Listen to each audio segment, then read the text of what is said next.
మిథున రాశి 2026 జాతక చక్రం. గ్రహదోషాలు తొలగి అదృష్టం కలగాలంటే ఈ పరిహారాలు చేయండి.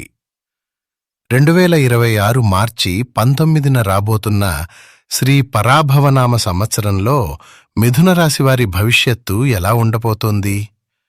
ఈ కొత్త ఏడాదిలో మారబోతున్న గ్రహగతులు మీ జీవితాల్లో ఎలాంటి మార్పులు తీసుకురాబోతున్నాయి? అదృష్టం వరిస్తుందా లేక ఊహించని సవాళ్లు ఎదురవుతాయా? ముఖ్యంగా ఆదాయ వ్యయాలు, రాజపూజ్య అవమానాల లెక్కలు ఏం చెబుతున్నాయి? ఇవన్నీ ఇప్పుడు మనం ఈ వీడియోలో తెలుసుకుందాం. ఈ నూతన సంవత్సరంలో మిథున రాశివారి వార్షిక పంచాంగ గణాంకాలను నిశితంగా పరిశీలిస్తే ఆదాయం 8గానూ, వ్యయం 11గానూ ఉంది. అలాగే సమాజంలో గౌరవ మర్యాదలను సూచించే రాజపూజ్యం కేవలం 1గా ఉండి అవమానం ఏకంగా 7గా గోచరిస్తోంది. ఈ ప్రతికూల గణాంకాలను చూసి మీరు ఏమాత్రం ఆందోళన చెందాల్సిన పనిలేదు. ఎందుకంటే జ్యోతిష్య శాస్త్రంలో ఈ సంఖ్యల కంటే గ్రహాల అనుకూలతే మనిషి జీవితాన్ని ఎక్కువగా శాసిస్తుంది. ఈ ఏడాది గ్రహాల కదలికలు మీకు ఊహించని అద్భుతమైన అవకాశాలను తీసుకురాబోతున్నాయి. ముఖ్యంగా ఈ ఏడాది ప్రారంభం నుండి మే లేదా జూన్ మాసం వరకు దేవగురువు బృహస్పతి మీ జన్మరాశిలోనే సంచరించడం వల్ల మీరు తీసుకునే నిర్ణయాల్లో కొంత గందరగోళం, ఏ పని మొదలుపెట్టినా తీవ్రమైన మానసిక ఒత్తిడి ఎదుర్కోవటం జరుగుతుంది. కానీ జూన్ తర్వాత దైవబలం మీ పక్షాన నిలవబోతోంది. గురు భగవానుడు మీ రాశి నుండి ధన, కుటుంబ, వాక్స్థానమైన ద్వితీయ స్థానంలోకి అంటే కర్కాటక రాశిలోకి ప్రవేశిస్తాడు. జ్యోతిష్య శాస్త్రం ప్రకారం కర్కాటకం గురువుకు అత్యంత బలమైన ఉచ్చక్షేత్రం. అప్పటి వరకు మీరు పడిన మానసిక వేదన, ఆర్థిక ఇబ్బందులు అన్నీ ఒక్కసారిగా తొలగిపోయి మీ ధనస్థానంలో ఉచ్ఛస్థితిలో ఉన్న గురువు సాక్షాత్తు లక్ష్మీ కటాక్షాన్ని సిద్ధింపచేస్తాడు.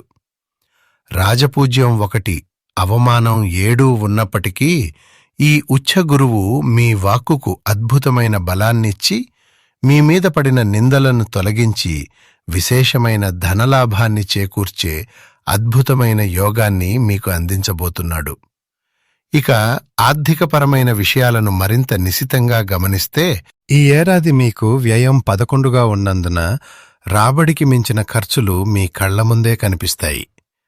ముఖ్యంగా అనవసరమైన విలాసాలకు, ఆడంబరాలకు, కుటుంబంలో ఊహించని ఖర్చులకు లేదా అనవసర ప్రయాణాలకు చేతిలోని డబ్బు నీళ్లలా ఖర్చయ్యే ప్రమాదం పొంచి ఉంది. కాబట్టి రూపాయి ఖర్చు చేసే ముందు 1కి 2 సార్లు ఆలోచించడం అత్యంత ఆవశ్యకం.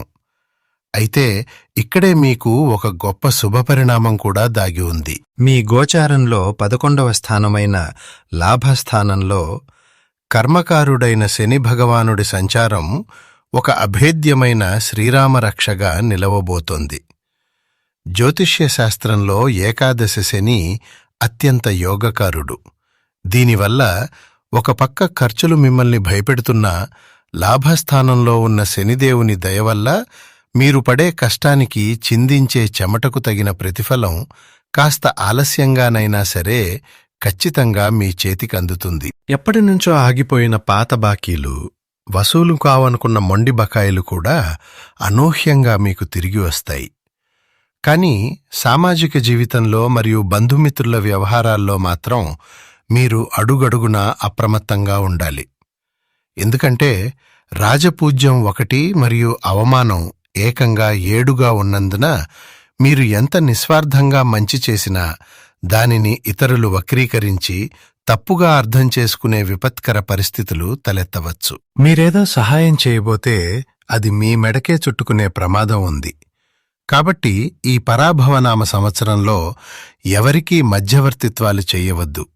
అలాగే ముఖ్యంగా ఆర్థిక లావాదేవీల్లో ఎవరికీ హామీలు అస్సలు ఉండవద్దు. ఇతరుల వివాదాల్లో తలదూర్చకుండా మీ పని మీరు చేసుకుంటూ మౌనంగా ఉండటమే మీ గౌరవాన్ని, మానసిక ప్రశాంతతను కాపాడుతుంది. ఇక వృత్తి వ్యాపార విషయానికి వస్తే ఉద్యోగస్తులకు కార్యాలయంలో తోటివారి పాలిటిక్స్, పై అధికారుల నుండి ఊహించని ఒత్తిడి, అదనపు బాధ్యతలు మీ భుజాలపై పడినప్పటికీ భయపడకండి. జూన్ తర్వాత గురుబలం పెరగగానే అవే అధికారుల నుండి ప్రశంసలు, పదోన్నతులు లేదా ఆశించిన జీతాల పెరుగుదల వంటి అత్యంత సానుకూల వార్తలు వింటారు. వ్యాపారస్తులు మాత్రం మార్కెట్లో తీవ్రమైన పోటీని ఎదుర్కొంటారు. కాబట్టి కొత్త భాగస్వామ్యాల విషయంలో లేదా భారీ పెట్టుబడులు పెట్టే విషయంలో తొందరపడకుండా అనుభవం ఉన్నవారి సలహాతో ఆచితూచి అడుగులు వేయడం ఎంతో ఉత్తమం. ఇక కుటుంబ జీవితం మరియు గృహ వాతావరణాన్ని పరిశీలిస్తే ఈ పరాభవనామ సంవత్సరంలో మీకు మిశ్రమ ఫలితాలు గోచరిస్తున్నాయి. జూన్ తర్వాత ద్వితీయ స్థానంలో ప్రవేశించే ఉచ్చ గురుభగవానుడి సంచారం మీ గృహంలో సంతోషాన్ని నింపబోతుంది. ఇన్నాళ్లు నిలిచిపోయిన వివాహాలు, గృహప్రవేశాలు వంటి సకల శుభకార్యాలు ఘనంగా జరిగే అద్భుత యోగం ఏర్పడుతోంది. ముఖ్యంగా ఎంతో కాలంగా సంతాన ప్రాప్తి కోసం ఆరాటపడుతున్న దంపతుల నిరీక్షణ ఫలించి వారింట పసిపిల్లల నవ్వులు విరిసే అత్యంత సానుకూల కాలం ఇది.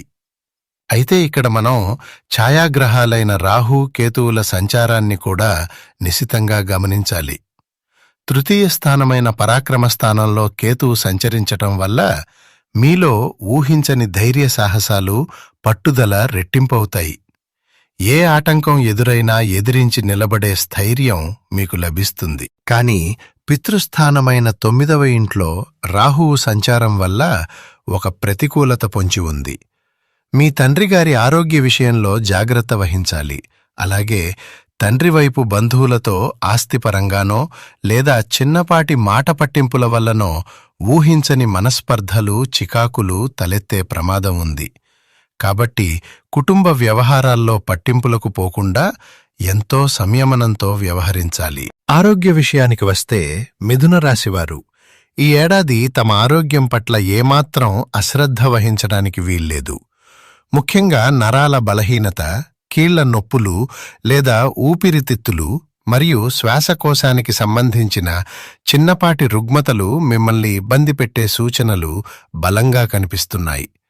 కలుషిత వాతావరణం పట్ల అప్రమత్తంగా ఉంటూ అత్యంత క్రమబద్ధమైన ఆహారపు అలవాట్లు, ప్రతిరోజు యోగా లేదా వ్యాయామం చేయటం ఈ ఏడాది మీ ఆరోగ్యానికి శ్రీరామరక్ష. ఇక విద్యార్థుల విషయానికి వస్తే బుధగ్రహ ప్రభావం వల్ల చదువులో చురుకుదనం ఉన్నప్పటికీ ఇతర గ్రహాల ప్రభావం వల్ల అనవసర విషయాలపైకి మనసు మళ్లీ ఏకాగ్రత తీవ్రంగా లోపించే ప్రమాదం ఉంది. చెడు సహవాసాలు లేదా సోషల్ మీడియా వంటి వాటికి ఆకర్షితులయ్యే అవకాశం ఉంది. కాబట్టి విద్యార్థులు తమ లక్ష్యంపైనే దృష్టి నిలపాలి. తల్లిదండ్రులు కూడా తమ పిల్లల ప్రవర్తన మరియు చదువుపై ఈ ఏడాది ప్రత్యేక శ్రద్ధ వహించటం అత్యంత ఆవశ్యకం. ఈ పరాభవ నామ సంవత్సరంలో ఎదురయ్యే గ్రహదోషాలను, ప్రతికూలతలను దాటడానికి కేవలం మన ప్రయత్నమే కాకుండా దైవానుగ్రహం కూడా తప్పనిసరిగా తోడవ్వాలి. మిథున రాశికి అధిపతి అయిన బుధ గ్రహ అనుగ్రహం కోసం ప్రతి బుధవారం ఉదయాన్నే స్నానాది కార్యక్రమాలు ముగించుకుని భక్తి శ్రద్ధలతో శ్రీ విష్ణు సహస్రనామ పారాయణ చేయడం అత్యంత ఫలప్రదం. దీనివల్ల బుధ గ్రహ దోషాలు తొలగిపోయి మీ ఆలోచనా విధానంలో స్పష్టత రావడం మాత్రమే కాకుండా అద్భుతమైన బుద్ధి వికాసం కలుగుతుంది. అలాగే ఈ ఏడాది మీకు ఆదాయం కంటే వ్యయం ఎక్కువగా ఉన్నందున ఆ ఆర్థిక బాధలు తొలగిపోయి స్థిరమైన రాబడి దక్కడానికి 7 శనివారాల పాటు శ్రీ వెంకటేశ్వర స్వామి వ్రతాన్ని నియమనిష్ఠలతో ఆచరించటం వల్ల విశేషమైన ధనప్రాప్తి, కుటుంబంలో మనశ్శాంతి చేకూరుతాయి. ఇక ఈ ఏడాది మీకు అవమాన గండాల సంఖ్య ఎక్కువగా గోచరిస్తున్నందున సమాజంలో మీ కీర్తి ప్రతిష్టలను కాపాడుకోవటానికి నిత్యం హనుమాన్ చాలీసా పఠించడం అస్సలు మరువకండి.